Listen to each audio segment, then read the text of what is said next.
Premed office hours. It is August 6th, 2025. Where has the time gone? Hello, Dina. Hello, Courtney. Welcome to Premed office hours. It's good to see you both. My name is Dr. Ryan Gray. For those who don't know, founder of Medical School Headquarters and Mapped, author of the Premed Playbook series, host of the Premed Years podcast. Our friend Dina Golini. I think you would know my name by now. But... I know your name. Former senior admissions officer at Stanford School of Medicine. It's one of those normal. My father-in-law, who's a neuropsychologist, he's like, oh, he has all these names for different ways that we slip up our speech. But anyway. Former senior admissions officer for Stanford School of Medicine, former assistant director of advising at Brown University's Warren Alpert Medical School, and host of the Med School Years podcast, co-host of the Med School Years podcast, which is episode 10 is coming out tomorrow. Episode 10. Exciting. It's a good one. It's a good one too. Cardiothoracic resident. Nice. Super excited about that. Courtney Dunford, former director of admissions at Burrell College of Osteopathic Medicine. You also have a lot of other amazing things. We just don't add them here. You were on national boards and other cool things. And, you're a dog mom and all that kind of cool stuff. Yeah, I am. Yep. Awesome. Well, thank you both for joining and everyone else for coming along. VS says, hello, happy Wednesday. I think we got our regulars that like to tune in for Premed office hours. We're here every Wednesday at 1 p.m. Eastern. Our friend Vanity Nutrition just got a notification for this session. Wanted to pop in and say hello. I hate using her pseudonym. I'm like, I want to call her by her name, but we'll respect your anonymity. Yeah. All right. Himanshu says, hello, happy Wednesday. For those of you who are new here and wondering who the heck we are, Medical School Headquarters was a website and a podcast that I started 13 years ago.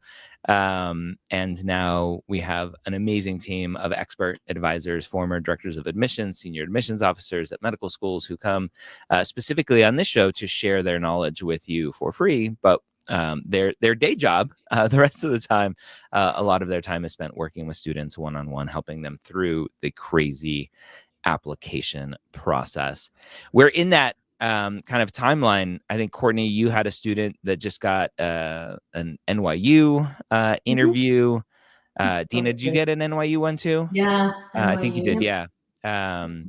So this is the time where all of that work you've been spending with these students for weeks and months, working through their primary application, secondary application. Now's the time where you get to celebrate with them as they receive their interview invites, and then they transition into freak out mode of like, okay, now I have an interview. What do I do now? How do you navigate this time, Dina, where students are, maybe they haven't gotten an interview invite yet and they're freaking out? I think just trying to explain to them that the process really is it evolves, right? It's, not all interview invites come out on one day for the whole cycle. Obviously, schools are in the midst of reading.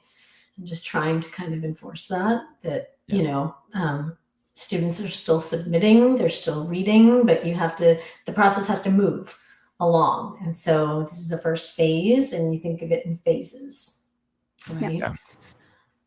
Yeah. Courtney, do you have any secret sauce with communicating with the overthinking pre-med? No, I think I'm excited because there's actually things that we can do to be super helpful with that.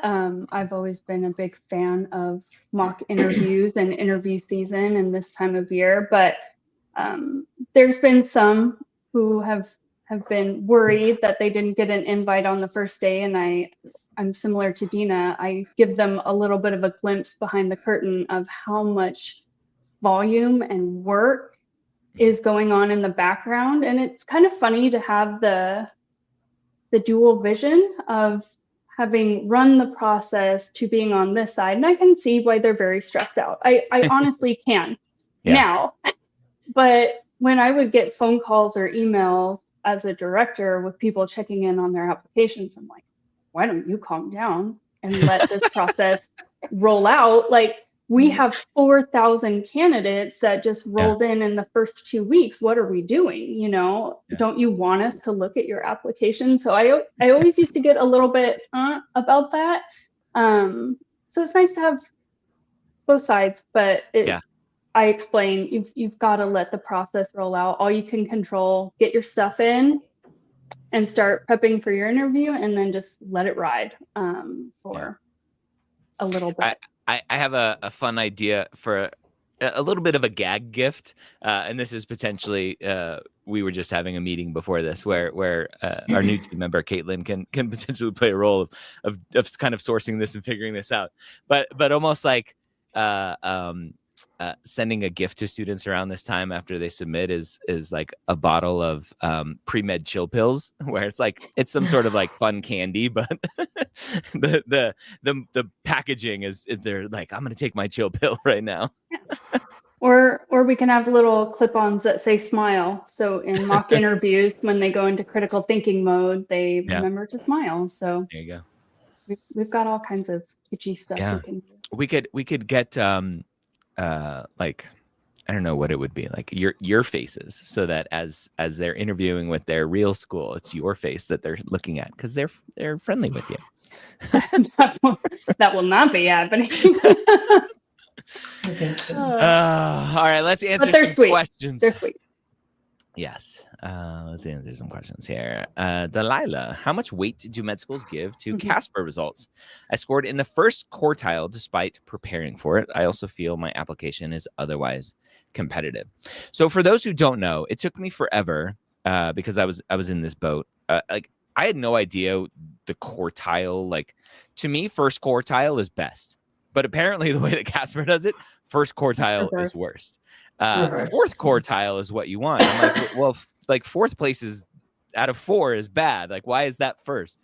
So first quartile, for those who don't know, in the Casper world, that is the bottom 25%. Courtney, whenever someone asks, what do medical schools do?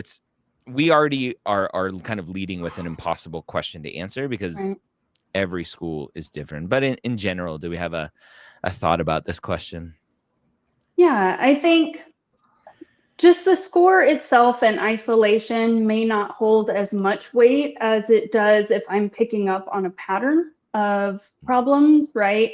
Do you have kind of a slightly low CAR score? Are your letters of recommendation all kind of superficial and just, this person did well in my class, but it doesn't really seem like they know you very well, and some of your word choice and your essays is a little bit problematic, or the tone is a little bit off, where now I have a couple of things that all may be speaking to a lower aptitude for situational awareness. If you pull those other things out, it's just one data point. And so, yes, you want to do well on it. They are seeing it. It is being taken into consideration, but other things can help offset that to a point. Yeah. I think, Courtney, you're big with patterns. It's something that you bring up a lot, is like one data point doesn't tell a story, but if I'm picking up on this pattern, I think for some reason, I'm in a silly mood, I guess, today. For some reason, I was like, ooh, we could be like the Air Force back when I was a flight surgeon. Pilots have nicknames. So like you could be Courtney the Pattern Dunford, and then we'll have to figure out everyone else's. Like, I don't know. It's better than my last nickname, which was DCC. And so it was for Dallas Cowboy Cheerleader because I was blonde. But it stood for Dream Crusher Courtney because I was that was my job. I crushed dreams by the thousands. When I was the director, so just rip it off. Yeah. You know, it makes the wins that much better, but it's just one data point. I don't think we need to overthink it beyond that. Love it. Dina, we talked a little bit earlier about students kind of freaking out around this time, not getting interviews. What am I going to do? When is the right time to start thinking about reapplying in the next I cycle? mean, you're applying now, so it's you're applying now. I think it's a great question, but focusing your energy on this cycle is really important, and maximizing the opportunities of this cycle is really important. I think in tracking my own data, like a majority of interviews come out are held like October, November, and then another round in like January. But I think by Thanksgiving, if you haven't heard anything, then, and it's like radio silence, and you've sent update letters during the month of November if schools allow for it, then that's when I would start thinking about, okay, if I still don't hear anything by like January 1st, I need to get things in order if I have to reapply. That's usually the timeline that I use.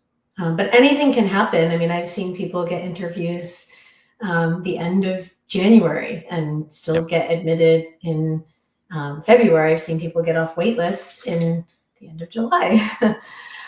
So I think just try to pour that energy into the remainder of the cycle. And then I think the biggest piece of advice I would have is, if you don't have any interviews or movement by the end of November, have someone look at your materials. Like, have one of us, an advisor, go through your MCAS, identify any gaps, see what maybe could be done better, or anything that you could do to enhance your application for the next time.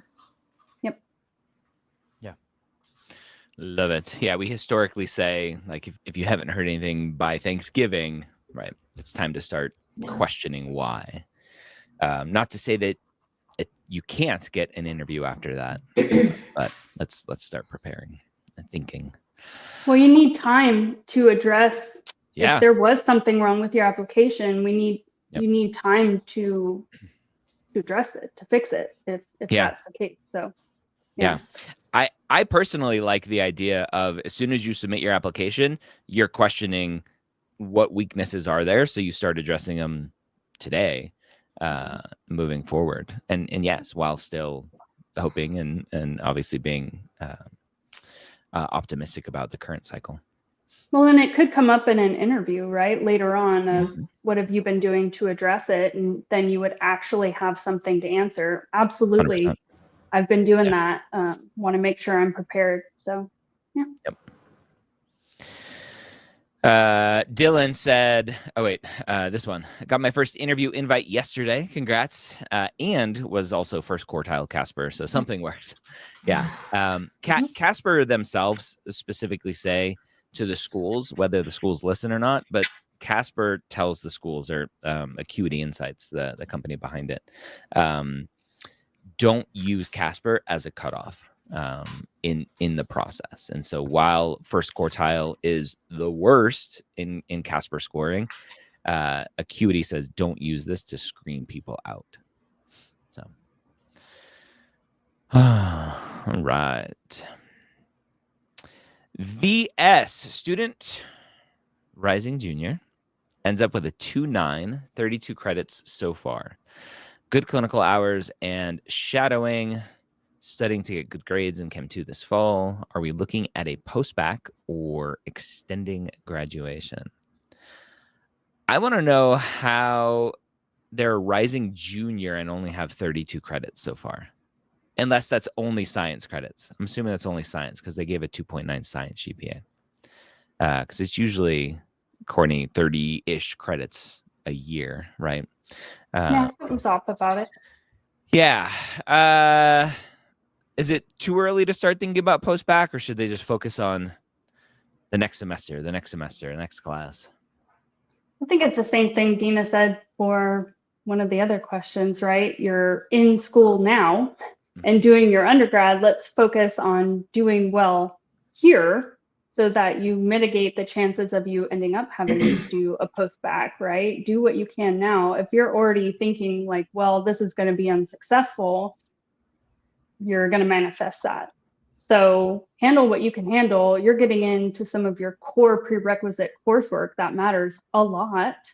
So you really do want to do well and actually understand the material. So I think you're getting a little bit ahead of yourself in worrying about the GPA digits as opposed to doing well in the courses that are upcoming. So I think this is not a question for right now. Yeah. I tell people, I treat these last 2 years as if it were your postback. And I think the first question for VS here is why? Why are you struggling? Is it or was it a bad first year and you just had some life circumstances that were one and done, and maybe your sophomore year was better than your freshman year, and hopefully you continue that trend up? Or have you just really struggled both years? Like, why? Like, let's work on fixing that. Are you working? Are you taking on too many extracurricular activities? Like, what is going on in your life? Are you double majoring, or you have a major and 2 minors, and so you're so busy with all these other things? You need to focus on the classwork as much as possible, and cut out all of the other distractions. You don't want those habits to continue into medical school. 100%. It's so much easier to finish strong, focusing on the academics while dropping everything else, and then taking some time to build up the activities later, than continue to do poorly grade-wise, because that's just going to take more time and more money. Unfortunately, taking classes is expensive. So yeah, keep working. Let's see.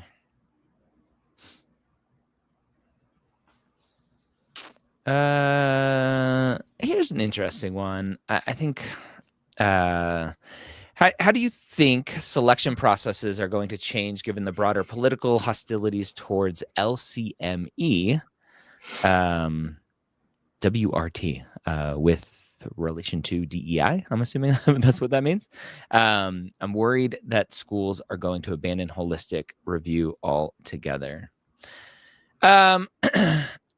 I'll lead with the fact that I've sat in at several different panels, have even before like affirmative action went away several years ago, talking to deans and directors of admissions. Everyone has said their processes aren't changing with these changes. They already didn't factor race or ethnicity as kind of a sole factor in their processes. That they need to change to stay legal and all of this other stuff. So I've always said, Dina, and I'll be interested to hear your thoughts. And Courtney, I think this will have you both answer because it's a bigger topic. that schools that care about diversity will continue to care about diversity and do what they can, and schools that haven't really paid a ton of attention to it will continue to not pay a ton of attention to it.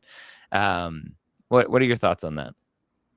Yeah, I agree with that. I think that schools aren't going to totally abandon what alignment they have to their mission and their values and what is important to them. And at the end of the day, I've never seen any medical school not form a homogenous class. I think that if you look at classes across the board and you ask any medical student, they will say, wow, my classmates are so different from me in so many different ways, whether it's race or ethnicity, or whether it's experience, or whether it's age or degrees, or right. And I think that is at the crux of admissions in general, forming any kind of admissions class. I also think there's a component to a question like this where there's only so much you can control as an applicant, and trying to figure out what goes on behind the scenes and the thought process of admissions and what their policies are going to be or how it's going to impact, like that energy sometimes is just wasted because you have no control over that. And I think you just have to assume that schools are going to use a holistic review, which I do believe that they do, right? Yeah. I Yeah. don't know. I'm wondering if this question is like geared towards UCLA. Why? What happened with UCLA? Did I miss something, or maybe I just forgot about it? Yeah, like everything that was in the news like last year or the year before, like seeing that with their step exams and Yes. yeah. Where the claim is that diversity hurts the class and their abilities. Yeah, Right. I remember seeing that. I forgot what I was going to say. Yeah, Courtney, anything to add? I was going to say something super brilliant, but I forgot what I was going to say. Of course. No, I agree. I think that policies and processes will essentially remain the same. I don't think that everybody is just going to all of a sudden like, okay, we're not going to do anything about this. I think if you read mission statements of schools or the vision for the school or the populations that they're trying to reach or the affiliated hospitals that they work with, it's very important to still include this or at least take it into account with holistic review. So I just don't see this dropping off. I think if anything, it may hurt some international students, but even then, there's that one may be a little bit tougher to determine. Yeah. I remember what I was going to say, right? Holistic admissions exists. I think the majority of schools will claim they do some sort of holistic admissions. I think where a lot of students get confused with what holistic admissions means doesn't mean that schools are going to take academically unqualified students. So you may have the world's best experience section or year activities, the world's best letters of recommendations.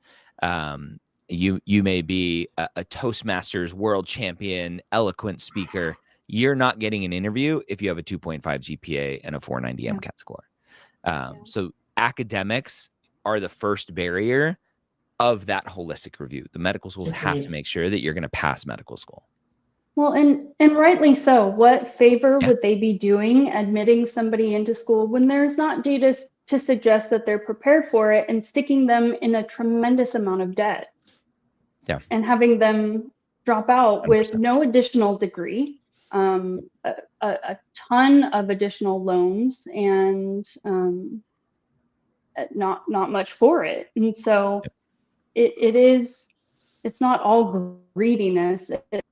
There is a bit of altruistic kind of nature to it of we're trying to take people who have signaled that they're prepared. Yep. All right. Courtney froze there for a second. Courtney froze. All right. Let's keep rocking here. I just want to bring this one back up. This was I'm assuming this is the parent asking, because they mentioned here, rebels when parent intervenes the student. The student needs to take responsibility for their study habits.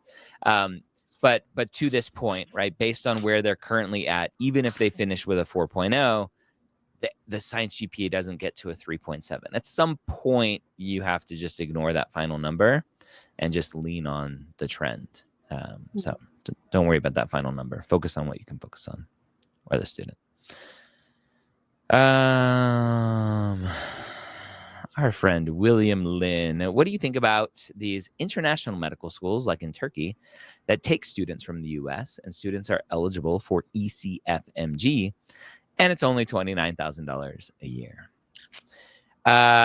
So I wonder what the ramifications of the student loan cap will be, the federal student loan cap will be if students will try to find workarounds, finding less expensive schools to go to internationally. Courtney, it's risky, right? So for those who don't know, ECFMG is, and I don't know all of the politics behind it or rationale behind it, but ECFMG certification is a certification that the student receives based on the international school that they go to. If that school qualifies and the student qualifies, the student basically is allowed to come back and do residency training here in the US. So that's what ECFMG is.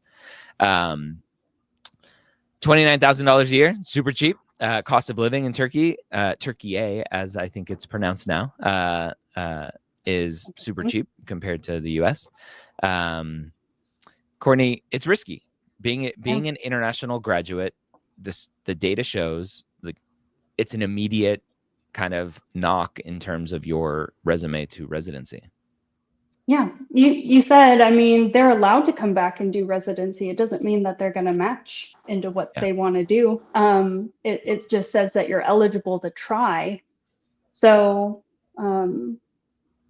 if you're not a U.S. kind of base trained physician, you're going to be likely at a disadvantage. So yes, you are saving potentially money or getting in somewhere, but what's the cost in the long run when it comes to actually getting into what you're really passionate about? And sometimes it's better to just stick it out here or take on a little bit extra debt to get that done. Yeah, it's risky. So. Yeah, I never recommend international schools unless you have to. You've tried multiple times to get into the States, and it's something's not working. Typically, an MCAT score. I'll try to find a Medscape article that I was just interviewed for about international medical schools. Oh yeah. Let's see. That was Caribbean though, correct? Yeah, I think it fits for international, but the focus was on Caribbean schools, but it works for all schools. So there's that link I just posted. Yeah. Nishi, can a Canadian citizen be considered in-state if I have strong ties? No, you're Canadian. There are some medical schools, and we don't have a list of this because it's this kind of data that I don't think is ever permanent, of some Canadian-friendly medical schools where they'll consider you out of state and not international. But I don't have that list handy. I don't know if you guys know any off the top of your head. No, somebody brought it up the other day. I'm not going to be able to remember who, but yes, there are ones that will consider you that way.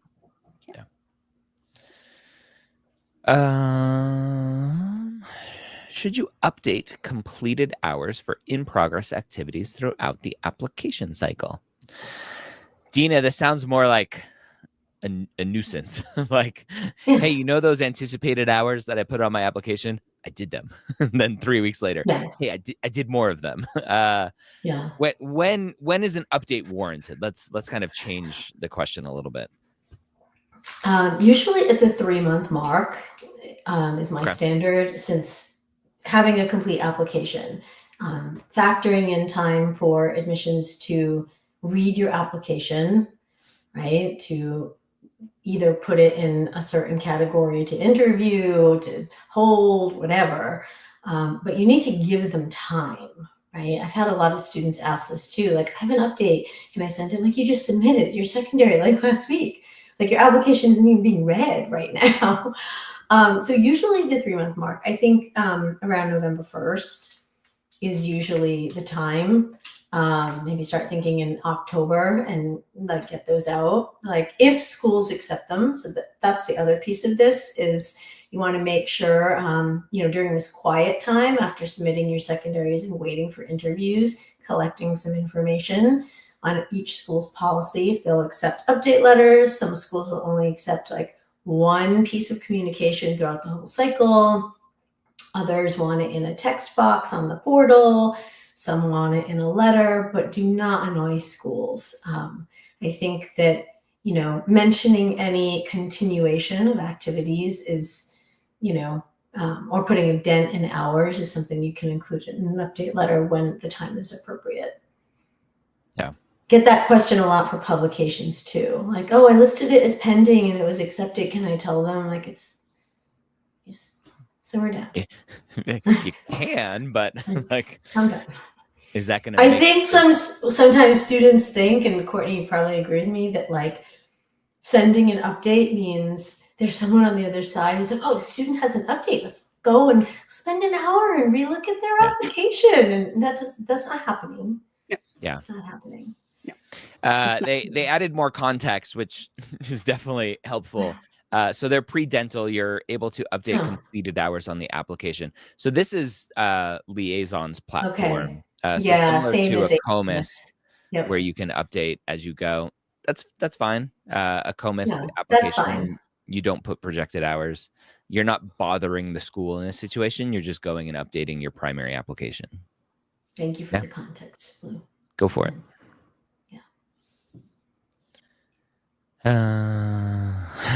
Chewy.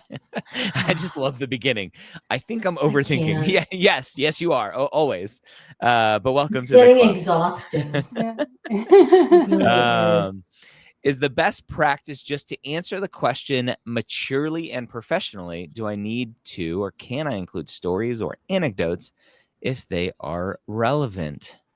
Courtney, this is one of the biggest, when we go through our application academy process with students, one of the biggest shifts in the process is when students start submitting secondaries after we've just worked through the primary application and the personal statement and the activity section, and they have amazing anecdotes to support everything. And then they get to their secondaries, and I'm like, why are you writing a story here? That's not what this question asked. They're like, don't yell at me. I'm sorry. It's a big gear shift. Yeah, it's a gear shift. I would say I still want it to be written maturely and professionally, even if you are doing stories and anecdotes. I don't think they're mutually exclusive here. You are much more direct in secondaries. Answer the question that they're asking you. Just answer it.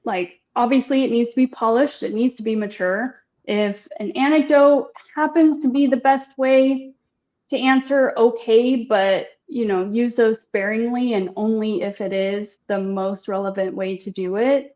And don't answer the question that they wished or you wish that they would have asked you. I have to tell people that quite often. Like you're writing what you want to write, not what they asked you, even though you don't like the question. Yes, you may think it's a weird question, but you still got to answer it and not try to make it into something that it's not. So we are tracking that stuff on the back end. So stories and anecdotes only when asked for and appropriate. Yeah. So there will be a prompt that's like, describe a time when, and I'm like, okay, now it's kind of calling for a little bit of a story here. I get it a lot with one of the schools in Florida that's asking you to say or read somebody else's writing and say what you feel University like that Florida. Person learned. He does a UF, UF, we can call it out. It's all right. And I see a lot of students trying to kind of like insert themselves in there or insert stuff about the schools in there, and that's just not what they're asking. They're asking you to say what you think the student learned, not what you learned, and don't start trying to creep it in there because that's not the point of the question. So it's challenging. It really is, but just answer the question. That's what we always come back to. Baseline, please answer the question. Answer the darn It seems question. so simple. But, it's like RTFM. Read the freaking manual. It's like answer the darn question. Yep. So you don't have to get as creative here. Yep. Matthew, I have an easy answer for you. After getting your interview congrats, by the way. Your first step is go to medicalschoolhq.net, go up to the top and find medical school mock interviews and schedule a mock interview with one of our amazing experts here who will put you through the ringer and prepare you for your real day. I can't guarantee that tears will not be shed, but hey, that's our job. More seriously, anything else besides obviously coming and doing a mock interview with us? What do you recommend? Okay, so I've just done 3 workshops on this, so I feel like I can weigh in here. You have to start verbalizing your responses, but you have to have a way to hold yourself accountable to those responses. And so your phone can be a useful tool in record yourself answering a prompt. There's a prompt generator or question generator on the MSHQ website as well. But things have to be coming out of your mouth.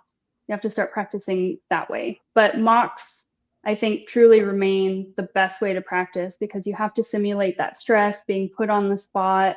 With MMI, you really need to get a beat for how much time you have to talk and what you need to fill, what you need to lengthen, maybe where you need to really come off the gas and give some time for follow-up questions. Because it's very rigid. It's, you get this allotted time and then you're plucked out and you move and you plucked out and you move. And so there's no kind of free flowing conversation unless you have time left over within that one prompt. And so it's different, but we can simulate that as well in our mocks that we do. We set our timers. I know I'll put the prompt in the chat. I'll turn my camera off and I'll set the timer. I pop back on screen at 2 minutes. That means it's go time. And we let the timer run in the background. So you have to simulate the situation and better to prepare with us, even if you feel like you're going to fumble and it's embarrassing. Do it with us. Don't let that be your interview day where you're really caught off guard by how things run. So, yeah. Can I make one more comment? Yeah, I think in terms of I agree with everything Courtney said, but in terms of like first steps to prepare, there's also some logistical things like having an appropriate outfit and making sure you have a clean background.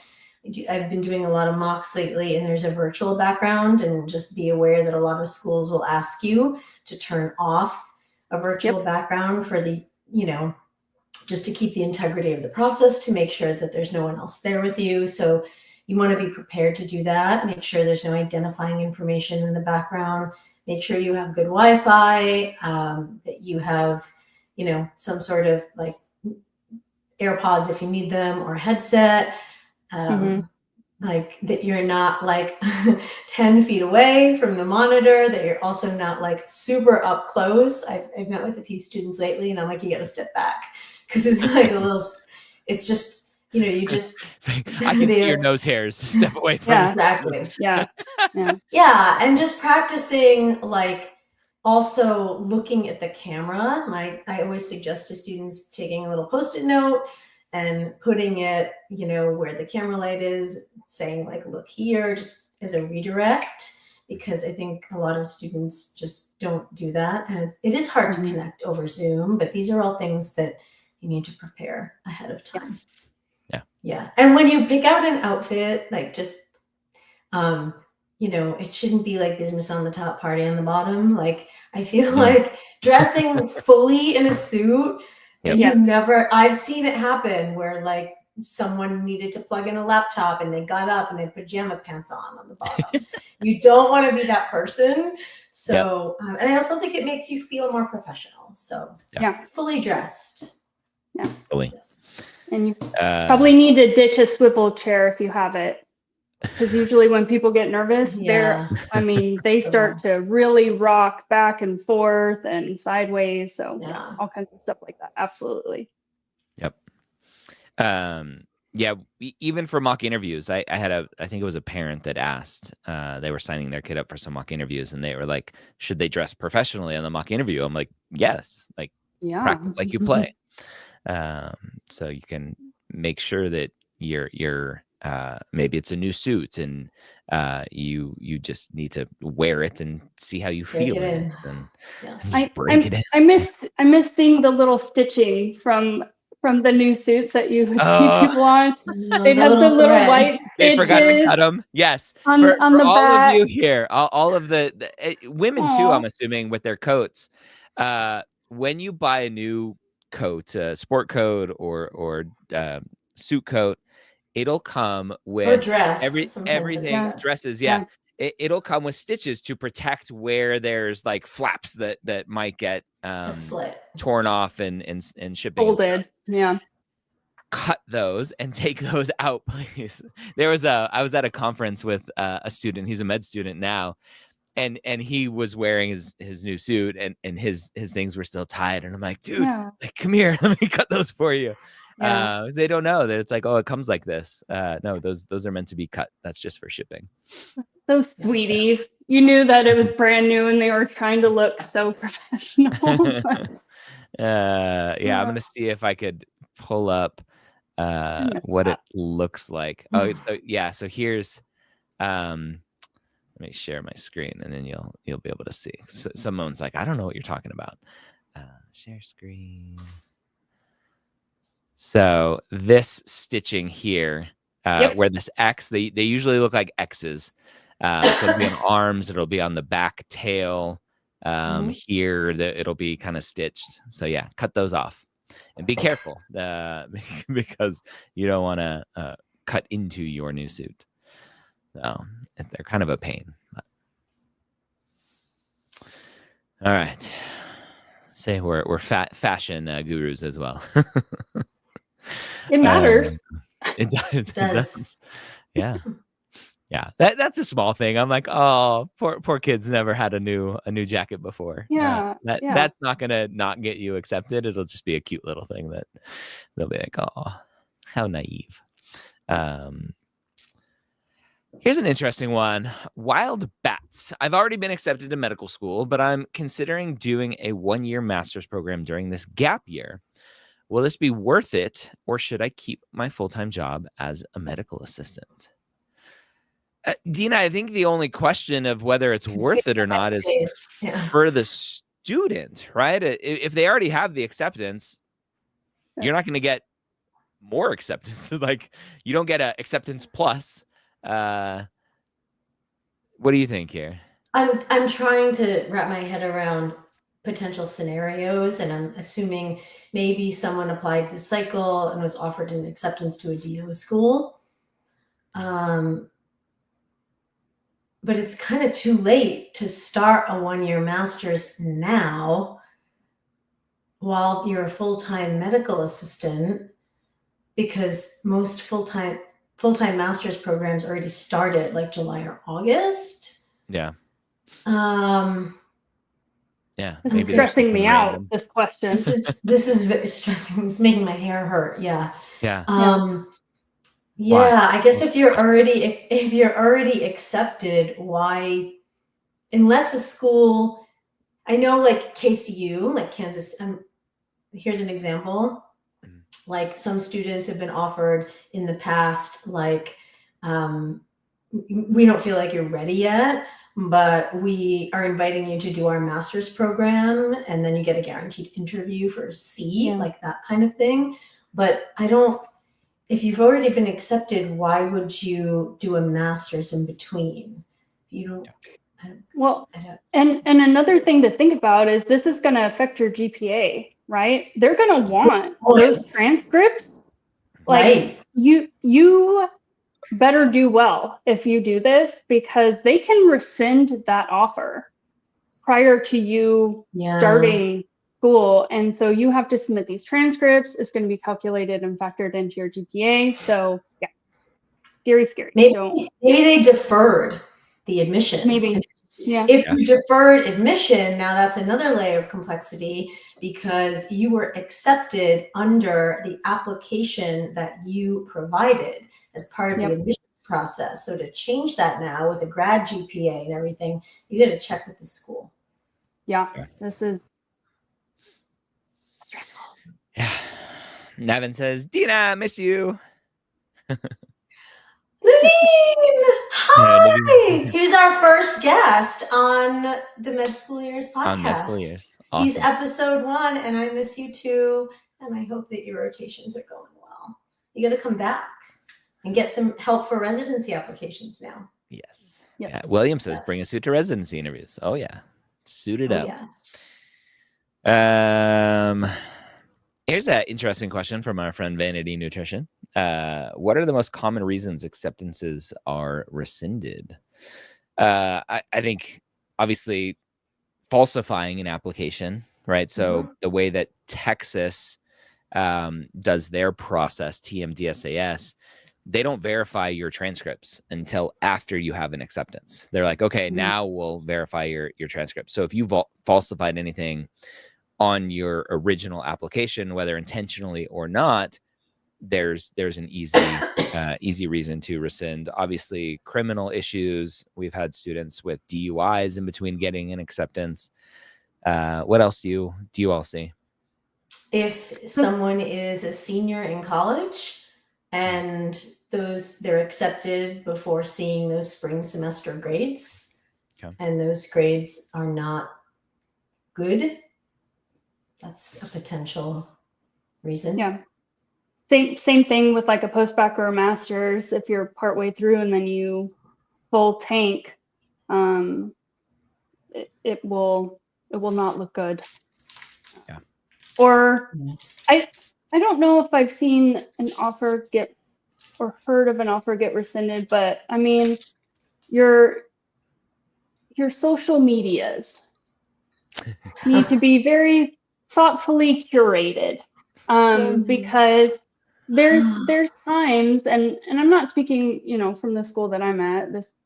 There's been other discussions that happen kind of at a national level, where other students, potential students or incoming students will see it, or students in the current class will see it and have a pretty strong reaction to whatever it is that you have posted.